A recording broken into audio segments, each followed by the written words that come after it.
வணக்கம் நண்பர்களே, நான் உங்கள் அட்வொகேட் ஆர் முகுந்தன். சமீபத்தில் உச்சநீதிமன்றத்தில் ஒரு தீர்ப்பு வெளியானது.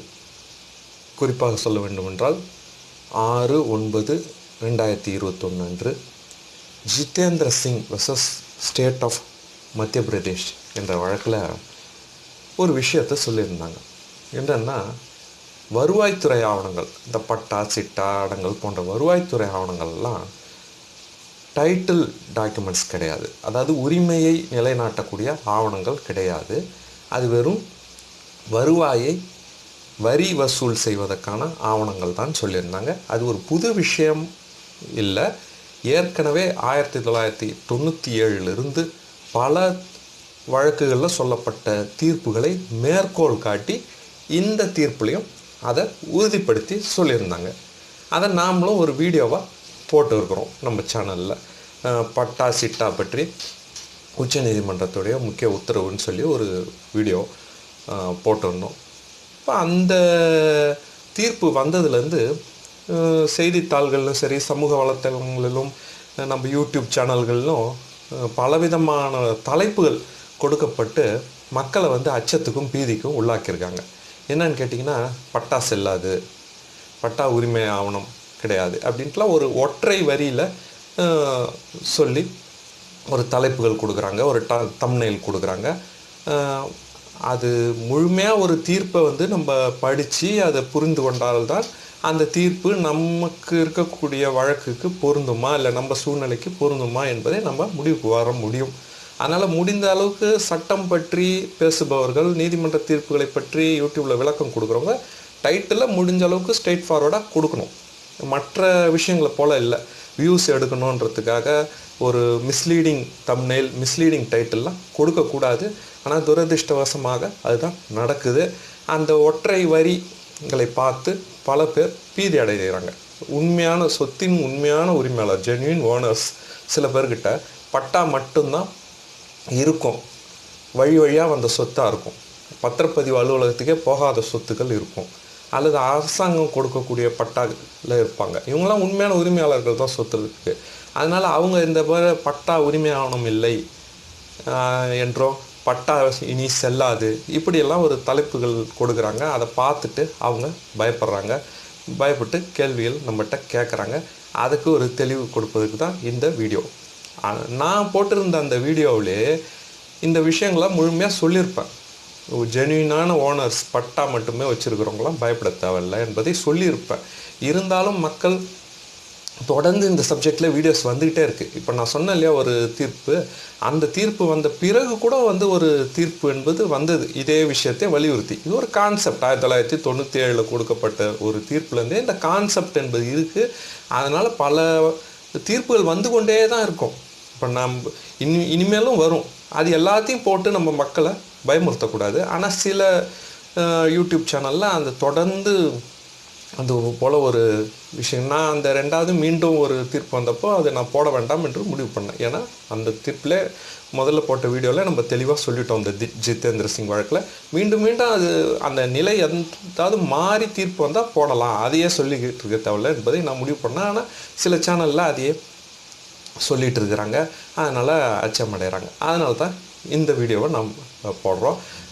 அந்த வீடியோவில் ஏற்கனவே நம்ம சொல்லியிருப்போம், பட்டா என்பது உரிமை ஆவணம் கிடையாது என்பது எந்த சூழ்நிலையிலன்னா, சாதாரண நம்ம நடைமுறை வாழ்க்கையில் ஒரு அரசு அலுவலகத்துக்கு செல்லும்போது, இல்லை ஒரு பத்திரப்பதிவுலாம் செல்லும்போது பட்டா என்பது ஒரு முக்கியமான ஆவணம் தான். அதுக்கு யாரும் மாற்று கருத்து சொல்ல முடியாது. ஒரு அரசு அலுவலகத்துக்கு நம்ம ஒரு சொத்து விஷயமாக போகும்போது பட்டா என்பது கேட்பாங்க. பட்டா சிட்டா அடங்கல் இதெல்லாம் கேட்பாங்க விவசாய நிலங்களுக்கு. அதே போல் பட்டா பாஸ்புக் ஆக்ட் என்று ஒரு சட்டமே இருக்கிறது. வருவாய்த்துறை அதுதான் ஒரு மாவட்டத்தை ஆட்சி செய்யுது. அந்த வருவாய்த்துறை கொடுக்கக்கூடிய ஒரு ரெக்கார்ட்ஸ் தான் இதெல்லாம், பட்டா சிட்டா அடங்கல் இதெல்லாம். அப்போ அவங்களுடைய ரெக்கார்ட்ஸுக்கு அவங்களே எப்படி மதிப்பு கொடுக்காமல் போவாங்க. அதனால் அது ஒரு முக்கியமான பட்டா என்பது மிக முக்கியமான ஆவணம். அன்றாட நடவடிக்கைகளில் அந்த சொத்து தொடர்பான வேலைகளில் நம்ம ஈடுபடும்போது, அதே மாதிரி ஒரு சொத்தை நம்ம பத்திரப்பதிவுக்கு போகிறோம், பத்திரப்பதிவுக்கு போகும்போதும் பட்டா கேட்பாங்க. கண்டிப்பாக குறிப்பாக விவசாய நிலமாக இருந்தால் விற்பர் பேர்லேயே பட்டா இருக்கணும் அப்படின்னு சொல்லி கேட்பாங்க. வீட்டு மனையாக இருந்தால் லிங்க் இருந்தால் போதும்னு சொல்லுவாங்க பத்திரப்பதிவுக்கு போகும்போதும். அதனால் பட்டா என்பது மிகவும் முக்கியமான ஆவணம். அந்த தீர்ப்பில் சொல்லப்பட்டிருக்கிற விஷயம் என்னன்னா, அந்த தீர்ப்பு மட்டும் இல்லை, அதுக்கு முன்னாடி அந்த தீர்ப்பில் மேற்கோள் காட்டப்பட்டுள்ள தீர்ப்புகளில் வந்திருக்கிற கான்செப்ட் என்னன்னா, ஒரு டிஸ்பியூட் என்று வரும்போது, டைட்டில் டிஸ்பியூட் வருது, ஒரு சொத்துக்கு உரிமையாளர் யார் என்று ஒரு வழக்கு வரும்போது அதை வருவாய்த்துறை அதிகாரிகளால் தீர்மானிக்க முடியாது. அது சிவில் நீதிமன்றத்துக்கு தான் போகணும் வேண்டும். அப்படி சிவில் நீதிமன்றத்துக்கு போகும்போது ஒருவர் முறையான பத்திரம் வைத்திருக்கிறார், ஒருவர் பட்டா மட்டுமே வைத்துக்கொண்டு உரிமையை கொண்டாடும் போது, ஒரு கிளாஷ் வரும்போது அந்த பத்திரம் முறையாக இருந்தால் அதை தான் எடுத்துக்குவாங்க. உரிமையை பொறுத்தவரை பட்டாவை உரிமை ஆவணமாக எடுத்துக்க மாட்டாங்க. அது ஒரு வரி வசூல் ரசீது என்பது போலத்தான் எடுத்துக்குவாங்க. இப்போ உதாரணத்துக்கு சொல்லப்போனால், இதுவும் அந்த வீடியோவில் சொன்ன உதாரணம் தான், இருந்தாலும் மீண்டும் சொல்கிறேன். ஒருவர் ஒரு சொத்தை வாங்குறாரு, ஆனால் பட்டா மாற்றாத விட்டார், 3 கை மாறிடுச்சு. இப்போ அது ஒருத்தர்கிட்ட இருக்குது. அவர்கிட்ட முறையான அந்த சங்கிலி தொடர் போல் அந்த செயின் லிங்க் மாதிரி அந்த ஆவணங்கள்லாம் இருக்குது, பத்திரப்பதிவு ஆவணங்கள்லாம் இருக்குது. ஆனால் பட்டா மட்டும் இவர் பேரில் மாறல. இந்த சூழ்நிலை இவர்கிட்ட பத்திரம் எல்லாம் முறையாக இருக்கிறது. இந்த சூழ்நிலையில் அந்த ஒரிஜினல் ஓனர் விற்றாங்க இல்லையா, 3 கை முன்னாடி விற்றவங்க ஒரிஜினல் பட்டா யார் பேரில் இருந்தோ அவர்களுடைய வாரிசுகள் திடீரென்று ஒரு வாரிசு சான்றிதழ் கொடுத்து அவங்க பட்டாவை அவங்க பேருக்கு மாற்றிக்கிறாங்க. மாற்றிக்கிட்டு இந்த சொத்து எங்களுதுன்னு வராங்க. அப்போது ஒரு டிஸ்பியூட் ஏற்படுது. நீதிமன்றத்துக்கு இந்த வழக்கு போகும்போது இந்த பத்திரப்பதிவு முறையாக அவர் வச்சுருக்காரு, இவங்க பட்டா மட்டுமே அவங்களுடைய மூதாதையர்கிட்டருந்து மாற்றி வச்சுருக்கிறாங்க அப்படின்னு ஒரு வரும்போது ரெண்டுத்தையும் கம்பேர் பண்ணும்போது இந்த பத்திரப்பதிவு முறையாக ஒரு லிங்காக வந்துச்சுன்னா அதை எடுத்துக்கொள்வார்கள். அதே போல் தான் இப்போ ஒரு சொத்தை நம்ம ஒரு பத்திரப்பதிவு மூலம் வாங்கி அனுபவித்து வருகிறோம். முறையான ஒரு பத்திரம் பதிவு செய்து அதெல்லாம் லீகல் ஒப்பீனியன்லாம் பார்த்து எல்லாத்தையும் முறையாக ஒரு சொத்தை அனுபவித்து வருகிறோம். திடீர்னு ஒரு வருவாய்த்துறையில் ஒரு பட்டா, அந்த பட்டாவை மட்டும் எப்படியோ மாட்டிடுறார் முறைகேடாக. மாற்றி கொண்டு வந்து இந்த சொத்து என்ன எதுன்னு சொல்லி கேட்டு வரும்போது 2 பேரும் நீதிமன்றத்துக்கு போனால் இந்த பத்திரம் வைத்திருப்பவருக்கு தான் அதிக உரிமை உண்டு. உரிமை ஆவணமாக அந்த பத்திரம் தான் கருதப்படும். இதுதான் நம்ம புரிஞ்சுக்கணும். இப்போ ஒருத்தர் ஒரு நம்ம மூதாதையர் சொத்து நம்ம பத்திரம் இல்லை, வழி வழியாக நாம் அனுபவித்து கொண்டு வருகிறோம். ஆனால் சம்பந்தமே இல்லாத ஒருவர் ஒரு போலி பத்திரம் தயாரித்து கொண்டு வந்து இந்த சொத்து என்னதுன்னு சொல்லி கேட்டால் அந்த டிஸ்பியூட் நீதிமன்றத்துக்கு போனால் கூட அவங்க அந்த பத்திரத்தை பார்ப்பாங்க, அந்த பத்திரத்தோடைய தன்மையெல்லாம் பார்ப்பாங்க, பார்த்து தான் ஒரு முடிவு பண்ணுவாங்க. அது போன்ற யாராவது ஒரு போலி பத்திரம் தயாரித்து கொண்டு வந்து நம்மகிட்ட வந்தால் நம்ம தாராளமாக அந்த பத்திரத்தை ரத்து செய்ய சொல்லி மாவட்ட பதிவாளர்கிட்ட மனு கொடுக்கலாம். அது சம்மந்தமாக தனியாக வீடியோஸ்லாம் நம்ம போட்டுருக்குறோம். அதனால் இந்த பட்டா மட்டுமே வைத்திருக்கக்கூடிய சொத்தின் உண்மையான உரிமையாளர், ஜென்யூனான உரிமையாளர் யாரும் இந்த உச்சநீதிமன்ற கொடுத்துள்ள தீர்ப்புகளை பார்த்து கலக்கமடைய தேவையில்லை. ஏன்னா இதெல்லாம் இன்றைக்கி புதிதாக கொடுக்கப்பட்ட தீர்ப்பு கிடையாது. இந்த கான்செப்ட், இந்த தீர்ப்பு இன்றைக்கி நம்ம அந்த ஜிதேந்திர சிங் வழக்கு என்பது இந்த வருஷம் கொடுக்கப்பட்ட தீர்ப்பு தான். ஆனால் அதில் சொல்லியிருக்க கான்செப்ட்ஸ் பார்த்திங்கன்னா 97லேருந்தே வருது.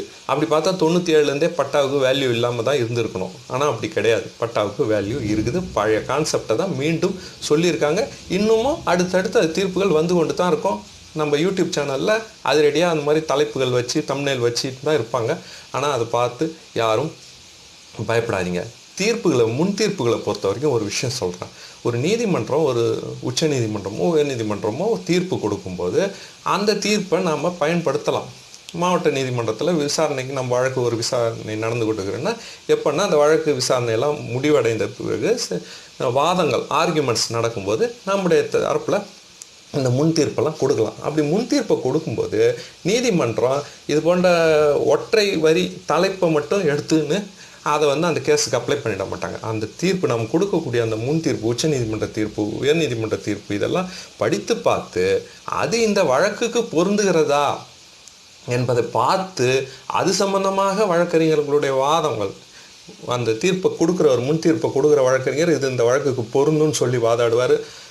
எதிர்த்தரப்பு வழக்கறிஞர் இந்த வழக்குக்கு இது பொருந்தாதுன்னு சொல்லி வாதாடுவார். இதெல்லாம் கேட்டு தான் நீதிமன்றம் முடிவு செய்வாங்க. அதனால் யாரும் பதட்டம் அடைய தேவையில்லை. இந்த ஒற்றை வரி தலைப்புகளை பார்த்து பட்டா செல்லாது, பட்டா உரிமை ஆவணம் கிடையாது என்பது போன்ற இந்த ஒற்றை வரி தலைப்புகளை பார்த்து யாரும் கலக்கமடைய தேவையில்லை. அதே போல் இது போன்ற ஒரு வீடியோக்கள்லாம் பார்த்துவிட்டு பட்டா வந்து முக்கியமே இல்லை அப்படின்னு நினச்சி இருக்காதீங்க. பட்டா நீங்கள் ஒரு சொத்து வாங்கினீங்கன்னா கண்டிப்பாக அதுக்கு பட்டா மாற்றம் செய்து கொள்ளுங்கள். இல்லை உங்கள் மூதாதையர் சொத்தாக இருந்தாலும் இன்னும் உங்கள் பேருக்கு வரலன்னா முறையாக அதுக்குண்டான வாரிசு சான்றிதழெல்லாம் கொடுத்து பட்டா மாற்றம் செய்து கொள்ளுங்கள். பட்டா என்பதும் ஒரு முக்கியமான ஆவணம். உங்கள் பத்திரப்பதிவு எவ்வளோ முக்கியமோ அதே போல் வருவாய்த்துறை ஆவணங்களும் முக்கியம். அந்த இடத்துடைய பொசஷனும் முக்கியம். இது மூணும் ஒன்றா சேர்ந்து போகணும். டாக்குமெண்ட், ரெவன்யூ ரெக்கார்ட்ஸ், பொசிஷன், இது மூணும் ஒன்றா சேர்ந்து ட்ராவல் ஆகணும். அப்போ தான் அது ஒரு நல்ல சொத்து.